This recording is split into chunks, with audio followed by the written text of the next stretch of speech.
Baiklah, kita memulai perkuliahan uh, pada perbandingan pidana hukum Jerman ya dengan Indonesia pada kelas 7A ya. Saya lakukan share screen.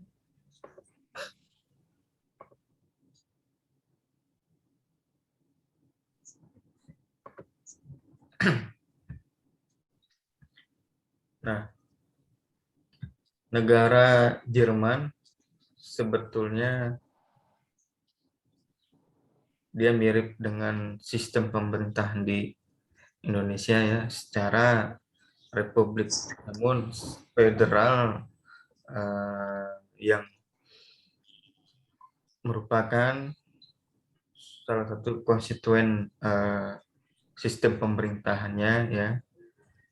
Nah, namun negara Jerman ini merupakan negara yang menganut sistem hukum ya. Jadi hukum yang berdaulat, hukum yang hidup ya, atau hukum yang menjadi panglima di negara federal Jerman. Karenanya di Jerman menganut hukum positif yang terkandung di satuan tatanan pemerintahannya maupun birokrasi maupun sistem pemerintahan yang hidup di Jerman dan warga negaranya. Di sana juga sama seperti Indonesia ya, menjunjung tinggi hak azazi atau konstitusi warga atau rakyat atau masyarakat yang ada di negara Jerman ya. Kemudian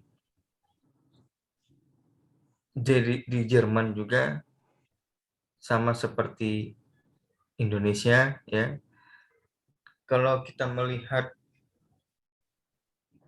KUHP-nya yang hidup itu merupakan KUHP yang kolonial atau peninggalan zaman Belanda ya, yang masih berlaku hingga saat ini. Kemudian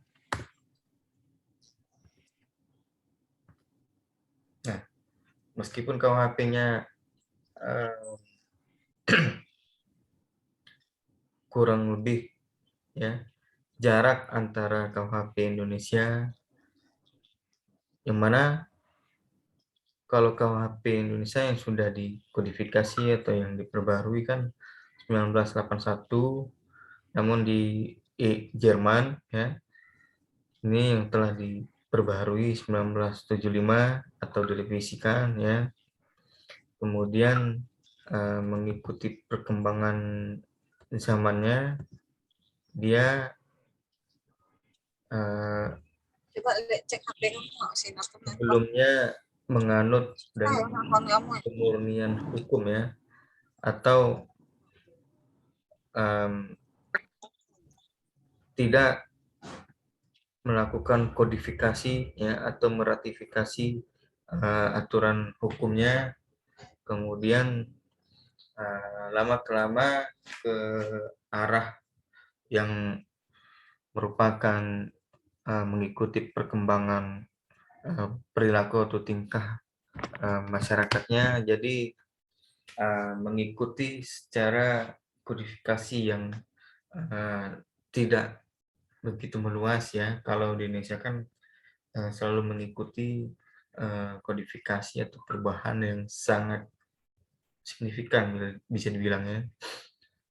Nah, di sini kalau di Indonesia ada pegangan hukum ya yang memiliki background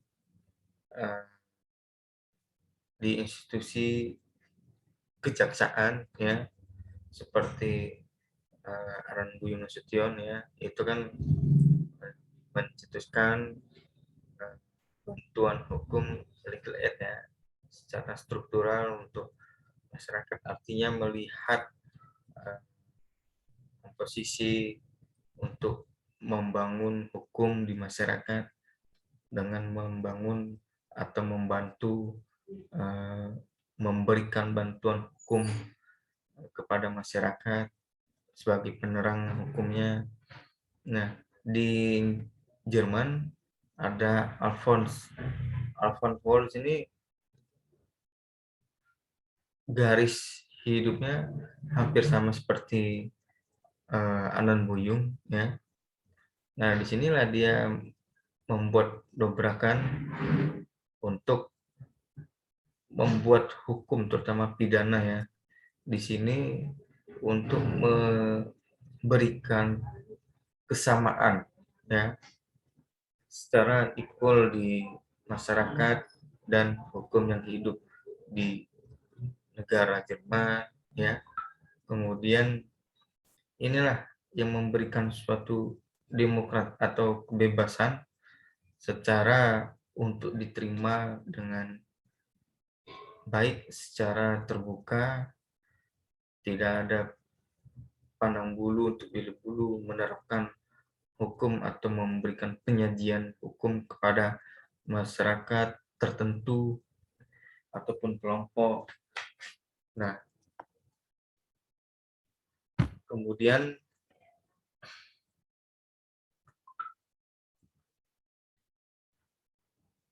di sini di Jerman memang dikenal dengan penegakan hukumnya yang super atraktif ya atau aktif, di mana penegak hukum misalkan polisi memang tugas untuk melakukan penyelidikan ya itu secara teknis, kemudian dilakukan Kamtibmas atau memberikan rasa aman ya di masyarakat seperti di Indonesia, tugas polisi seperti itu ya.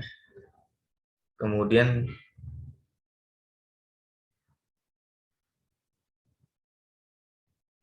nah di sini kita telah menyampaikan ya pada Norwegia.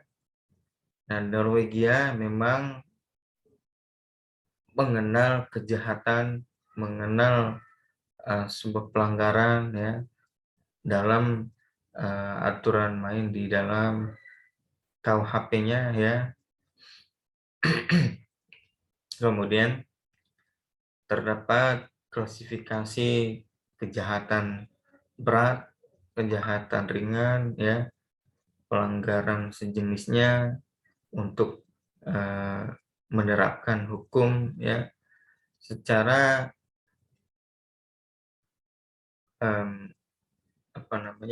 pemberlakuan aturan pidananya di Jerman ini kurang lebih sama karena kita merupakan satu kesatuan sistem hukum yang dianut ya secara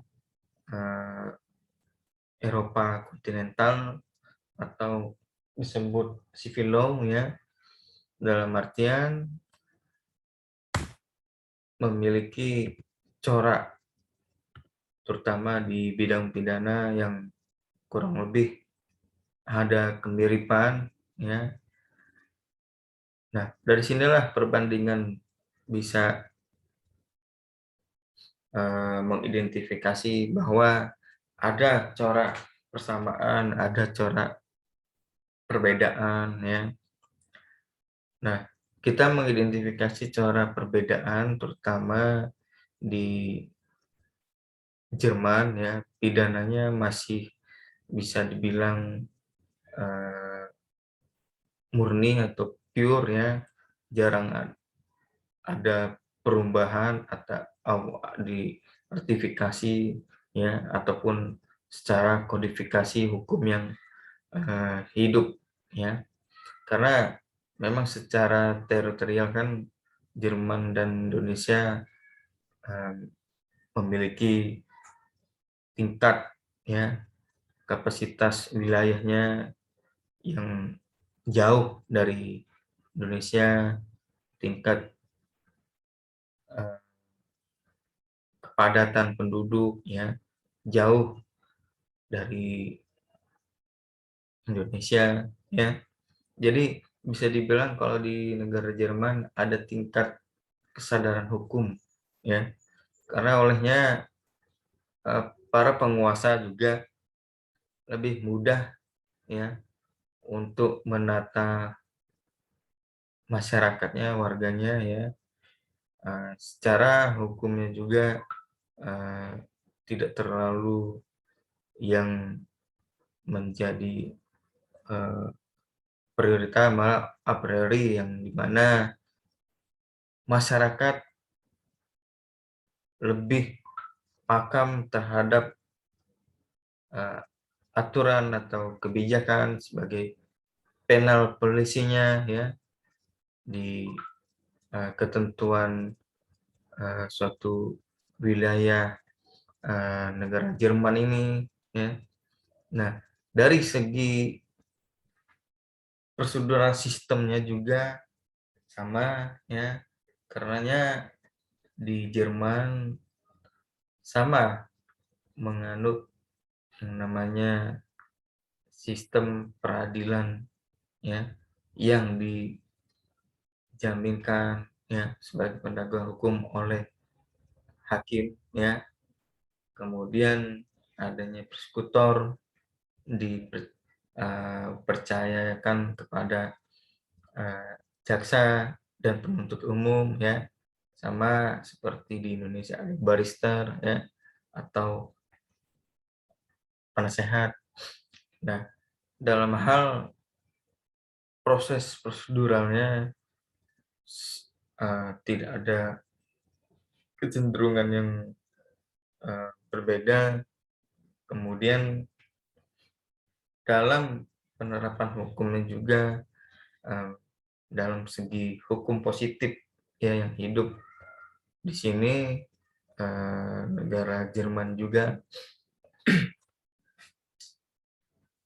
melandasi pandangan terhadap undang-undang ya, aturan yang hidup dari hukum positif, bukan dari aturan yang berlaku untuk penerapan hukum dari juri ya, seperti di sistem Anglo ya, yang mana berpatokan pada jurisprudens atau putusan pengadilan yang berkekuatan hukum tetap ya, yang kita sebut jurisprudensi, bukan seperti itu. Nah, sampai beberapa slide yang saya paparkan, apakah di antara rekan-rekan sekalian ada yang ingin didiskusikan, disampaikan?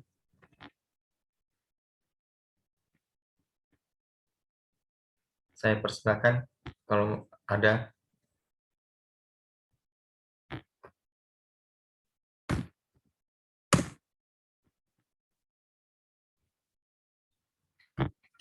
Pak Ahmad, Pak izin bertanya, Pak. Ya, silakan Mas Ahmad. Ya, terima kasih Pak Yabiter. Terkait dengan perbandingan tindak pidana yang Bapak paparkan tadi di negara Jerman dan Indonesia. Kalau kita merujuk kepada pasal 10 KUHP pidana Indonesia, bahwa jenis-jenis pidana itu dibagi beberapa pidana pokok dan pidana tambahan, Pak. Pidana pokok itu terdiri dari pidana penjara, kurungan, denda, dan lain-lain, serta pidana tambahan pencabutan dan pengumuman hakim. Nah, apakah di sistem pidana Jerman juga mengenal KUHP yang ada seperti KUHP yang ada di Indonesia, Pak? Seperti ada pidana pokok dan pidana tambahan. Ya, baik. Kalau Saya paham. Kalau ada yang iya Pak, terima kasih Pak. Jadi pada prinsipnya di Jerman dia menganut sistem seperti di Indonesia mengedepankan hak-hak warga masyarakat atau hak konstitusional. Maka kalau di Indonesia juga ada hak asasi manusia ya. Jadi konstitusi itu merupakan the guardian yang penjagaan paling hakiki ya, secara dasar kita dan secara fundam di Pancasila dan Undang-Undang Dasar kita ya, secara genomnya. Kemudian kita Orde Baru masih dikenal dengan penjara ya. Setiap tindak pidana ataupun setiap terdakwa atau terpidana ya, nah itu sebutan zaman dulu Anda di penjara gitu loh. Nah, penjara kan artinya tidak ada ruang kebebasan lagi secara hak ya. Hak asasi udah sangat dibatasi, udah dibelenggu. Nah, namun kemari ya sudah disetarakan ataupun sudah eh, bukan seperti dipenjarakan lagi ya, nah, bahasanya sudah memiliki pemikiran yang sifat kemanusiaan. Jadi kita sangat manusiawi banget ya. Jadi menghukum seseorang ya yang notabene secara hukum ya sudah bersalah, sudah terbukti ya dengan kapasitas pidananya ya, pemidanaannya ya. Jadi bukan sebutan penjara namun binaan ya, pemasyarakatan ya. Jadi di sana selaku kehidupan masyarakat ya. Jadi kalau teman-teman memang pernah berkunjung pada lapas Cipinang, Salemba, lapas Pondok Bambu atau lapas lainnya lah ya, itu sangat merdeka para narapidana itu sebenarnya. Jadi tidak ada pembatasan secara hak ya, melanggar manusiawinya. Kemudian di Jerman begitu pula, warga ataupun narapidana ataupun terpidana menjalankan hukuman pidana ya tidak selayaknya menjalani pidana yang bersifat melanggar konstitusi ya. Nah, namun ini merujuk pertanyaan dari Mas Ahmad tadi ya. Kalau melihat pasal 10 ya memang kita mengenal pidana pokok ya ataupun pidana tambahan ya. Jadi perbedaannya hanya sedikit dengan di Jerman. Kalau di Jerman ada pidana pokok juga memang, namun di sana bukanlah pidana pokok seperti di Indonesia ya, paling berat dengan menghukum ya terpidana dengan sebutan pidana mati, bukan. Nah, namun ini dalam catatan saya ya, maksimum yang dihukum ialah seumur hidup ya, seumur hidup. Nah, artinya memang memiliki perbedaan di antara KUHP kita dan KUHP Jerman ya. KUHP kita juga mengenal seumur hidup juga itu atas kodifikasi dan ratifikasi, ya. Namun di Jerman KUHP-nya masih terbilang ortodok pada alamiah KUHP, meskipun mereka sudah memulai dengan perbaharuan KUHP, namun tidak begitu signifikan seperti di Indonesia. Nah, dalam hal pemidanaan yang dimaksud oleh Mas Ahmad seperti itu, bagaimana? Apakah masih ingin didiskusikan terkait pemidanaan dijalankan oleh Jerman dan Indonesia? Bagaimana Mas Ahmad? Iya Pak, terima kasih Pak.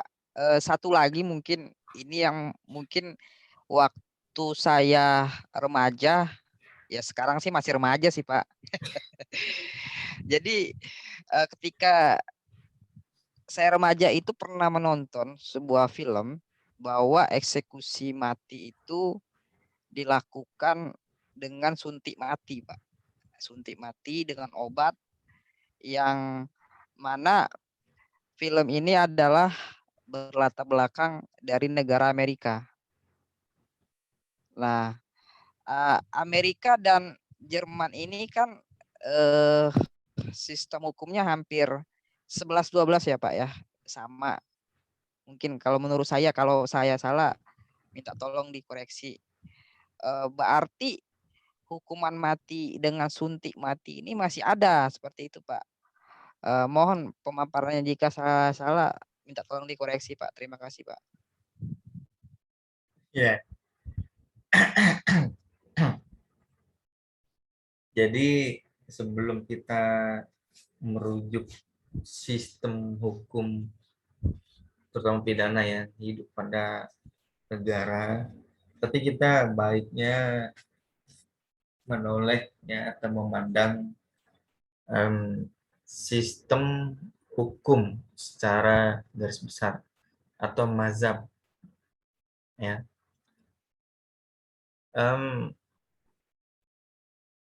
Saudara bisa mengenal dengan sistem hukum common law, ya, atau Anglo-Saxon sebutan keduanya. Jadi itu sistem hukum yang notabene ada prinsip-prinsip ya yang ditularkan, ada prinsip-prinsip yang apa namanya taati ya. Jadi memang secara penjajahannya ya diawali oleh Inggris, itu Inggris tidak mengenal dengan sebutan hukum positif. Hukum positif baginya yaitu sistem sifat juri ya, penjurian. Jadi sifatnya mana yang sudah tercatat ya, sudah terbentuk, nah itulah yang diterapkan asas legalitasnya. Nah, kalau di Eropa kontinental ataupun civil law ya, di sini dia sebagai landasan hukumnya secara hukum positif gitu. Hukum positif ini hukum yang dibuat oleh negara ya dalam bentuk stat ataupun undang-undang gitu, peraturan ya, jelas secara disahkan dilegalkan oleh negara. Nah, disinilah yang menjadi landasan ataupun sisi legalitasnya ya. Kemudian Mas Ahmad telusuri Amerika Serikat mengenal dengan hukum ataupun mazhabnya ya dengan hukum sistem common ya. Di common law memang bisa jadi bukanlah hukum tertulis baginya ataupun positif baginya, bisa saja memberikan pandangan pemidanaan ya ataupun punishment ya dengan anggapan beda-beda, berubah-ubah sesuai dengan keinginan penguasa atau kekuasaan gitu. Jadi memang pernah membuat gerakan pengkebirian atau suntik kebiri atau dan sebagainya ya. Jadi di sana memang sangat minim untuk mengenal konstitusi ya ataupun mengenal hak asasi ya. Nah, namun kita merupakan negara ya, baik Jerman, baik Norwegia, baik Indonesia, kita mazhab pada Eropa kontinental atau civil ya. Nah, kebetulan di antara memang meskipun ada perbedaan secara sistem negaranya atau sistem pemerintahan, tapi kebetulan yang kita bahas ini sama-sama mengedepankan konstitusi, azazi, gitu loh. Nah, kita hendak diterapkan begitu bukan kita harus memiliki riset dan sebagainya karena kan itu merupakan kalau pandangan para ahli ya itu merupakan pelanggaran terhadap hak azazi gitu, pemaksaan ataupun merampas kemerdekaan hak azazi ya, karena kan sudah jelas Mas Ahmad, ketika orang dikebiri itu artinya salah satu organ ya, apalagi yang menjadi vital itu tidak dapat lagi digunakan atau tidak dapat lagi berfungsi. Jelas itu kan secara pemikiran rasional ya udah melanggar asasi ya. Secara konstitusi kan negara harus melindungi. Nah, makanya pernah mendengar The Guardian of Konstitusi. Makanya kita dibuat lembaga terkhusus ya untuk melindungi konstitusi. Ada Mahkamah Konstitusi gitu loh. Nah, saya kira itu yang saya sampaikan Ahmad. Sambil saya absensi ya, rekan-rekan sekalian.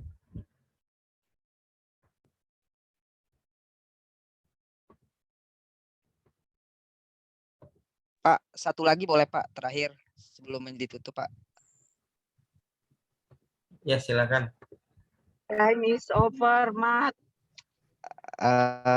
Mungkin Satu lebih aja, Bu. nanya, nggak apa-apa. Ya, Bang Ahmad. Pertanyaan seperti ini. Dari dua sistem hukum yang Bapak paparkan, Eropa kontinental dan common law, di mana sistem dua hukum ini familiar mungkin kita dengar dari semester awal sampai saat ini.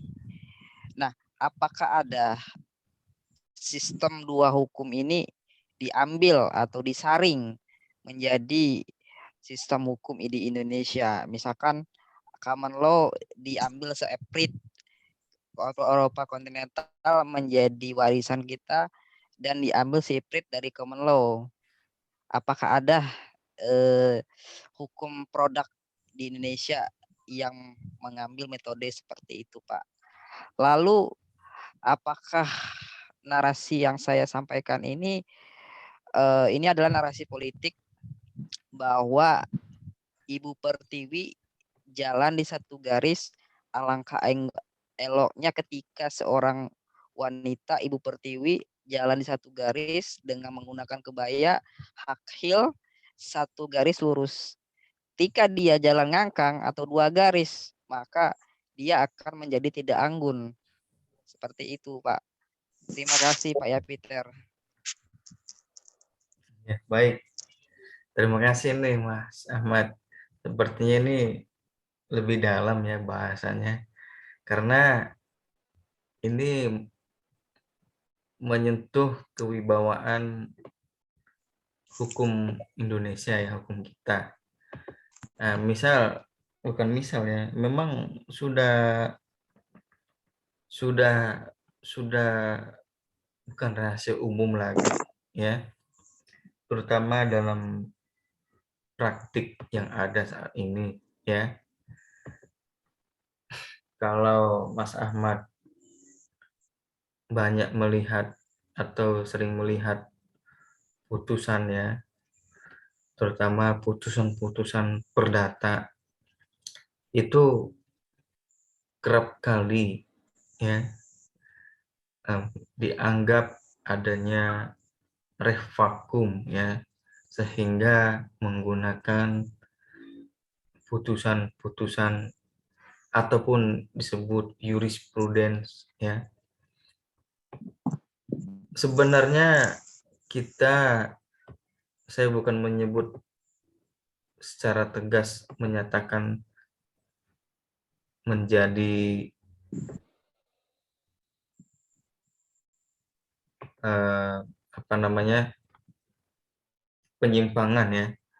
penyimpangan sistem hukum, ataupun saya nggak mengatakan wibawanya hukum ini nggak ada ya. Artinya secara tegas memang saya nggak mendeklar seperti itu, namun kenyataan real di lapangan ya, acap kali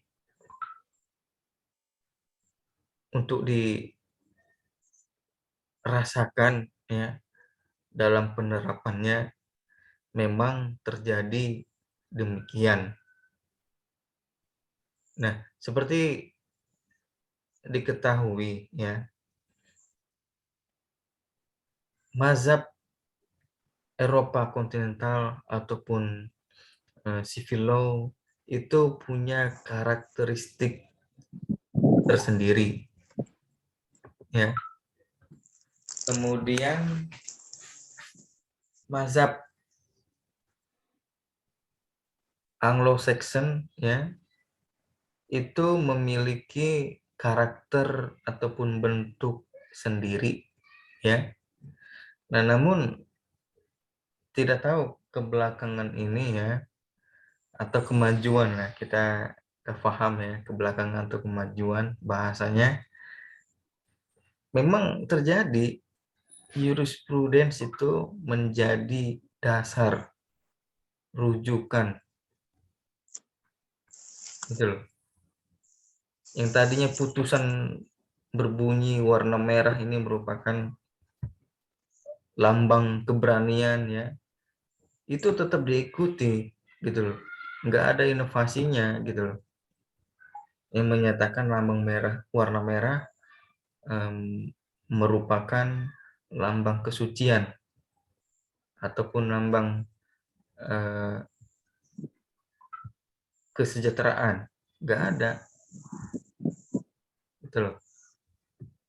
Nah, dalam kehidupan praktis ya seperti yang dialami oleh banyak orang ya yang berpraktik, keadaan dan kondisinya memang kita sudah mulai kewibawaan hukum kita udah dikesampingkan, sudah di rombak-rombak lah gitu loh. Idealnya kan kalau terjadi kekosongan hukum ya, bisalah mencari penemuan-penemuan, terutama kita berazaskan hukum positif ya. Artinya bisa penerapan hukum positifnya ada pembaharuan ya, atau meratifikasi ataupun kodifikasi ya dan sebagainya. Namun itu seperti tutup mata, pura-pura nggak tahu, nggak paham. Nah, begitu saya rasa. Jadi nggak bisa panjang lebar untuk membahas soal kewibawaan hukum setiap negara ya. Jadi saya pikir itu yang saya sampaikan kurang lebihnya. Mungkin kita berada di last minute Zoom ya. Udah malam.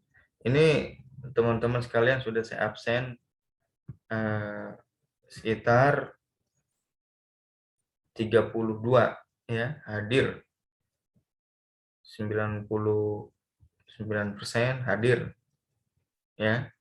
Terima kasih atas pencapaian kuliah ya, dan respon kuliahnya untuk rekan-rekan semua, baik Mas Ahmad, baik semuanya, saya apresiasi. Dan terima kasih untuk segalanya. Untuk pertemuan ini saya kira saya cukupkan ya. Last minute kita sudah mulai berakhir. Saya akhiri perkuliahan. Wabillahi taufiq hidayat. Wassalamualaikum. Selamat malam semua. Selamat beristirahat.